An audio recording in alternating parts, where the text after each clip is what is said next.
If we're going to follow the Tupac murder trial, we need to understand who's who and who allegedly did what. Let's break it down. Let's go back to September 7th, 1996.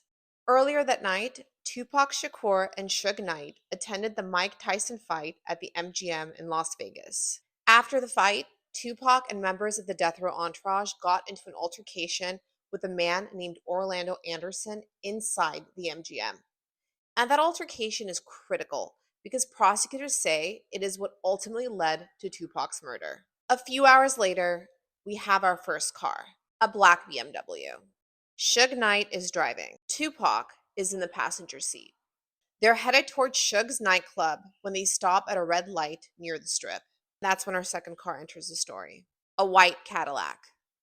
According to prosecutors, there were four men inside. Driving was Terrence T. Brown. In the front passenger seat was Dwayne Keefe D. Davis, the man who is on trial today. In the back seat were DeAndre Big Dre Smith and Orlando Baby Lane Anderson, the same Orlando Anderson who had been involved in the fight with Tupac just hours earlier.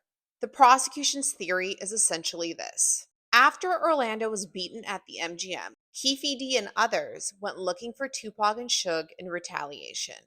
They eventually found their BMW. The Cadillac pulled up alongside the passenger side, and someone in the back seat opened fire. Tupac was struck multiple times. Suge was also wounded, but ultimately survived. Tupac died 6 days later. He was 25 years old. There's been a lot of debate over the years about who actually fired the gun. Orlando Anderson was long suspected of being the shooter, and Keefe D himself has made statements identifying Orlando as the gunman. But another account points to the other man in the back seat, DeAndre Smith. And here is the part you need to remember for this trial. Prosecutors do not need to prove which man pulled the trigger. Their case against Keefe D is that he allegedly orchestrated the retaliation and provided the gun. Of the four men prosecutors say were inside that Cadillac, Keefe D is the only one alive today. And he is the only person ever charged with Tupac's murder.